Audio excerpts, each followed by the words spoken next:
ছাত্ৰ সন্থা জিন্দাবাদ জিন্দাবাদ জিন্দাবাদ দুপৰীয়া ছাত্ৰ সন্থা জিন্দাবাদ জিন্দাবাদ জিন্দাবাদ আমি নামানো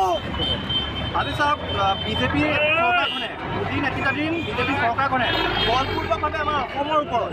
কাখন জাতি দিব ওলাইছে গতিকে সকলোৱে জানে মানে কিমান জাতিধ্বংসী এখন মানে আইন আৰু যিখন আইনে আমাৰ অসমীয়া ভাষা অসমীয়া জাতি সম্পূৰ্ণৰূপে নিষেধ কৰি পেলাব আজি সম্পূৰ্ণ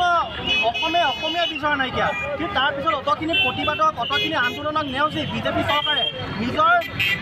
স্বেচ্ছাচাৰী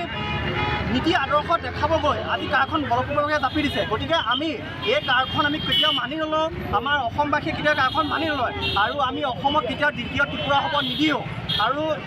অসমত যেতিয়ালৈকে অসমীয়া থাকিব তেতিয়ালৈকে কাৰখন কেতিয়াও আমি আনিব নিদিওঁ আজি আগতে যেনেকৈ আমাৰ আন্দোলন হৈ গৈছে ঠিক সদৌ অসম ছাত্ৰ সন্থা আৰু 30টা জনগোষ্ঠীয় ছাত্ৰ সংগঠনৰ লগতে সদৌ অসমবাসী ৰাইজৰ সহযোগত আমাৰ আন্দোলন অব্যাহত থাকিব যেতিয়ালৈকে বিজেপি চৰকাৰে আমাৰ এই দাবী মানি নলয় জাতিধ্বংসী কাহ বাতিল নকৰে তেতিয়ালৈকে আমাৰ ৰাজপথৰ লগতে সম্পূৰ্ণ আমাৰ আইনী প্ৰক্ৰিয়া যুদ্ধখন আমাৰ অব্যাহত থাকিব এই কথা আমি সকীয়াই দিলোঁ যি পৰ্যন্ত এই আইন বাতিল নকৰিব আমি ৰাজপথত আমি গণতান্ত্ৰিক হিচাপে আমি আন্দোলন আৰু তীব্ৰতৰ কৰিবলৈ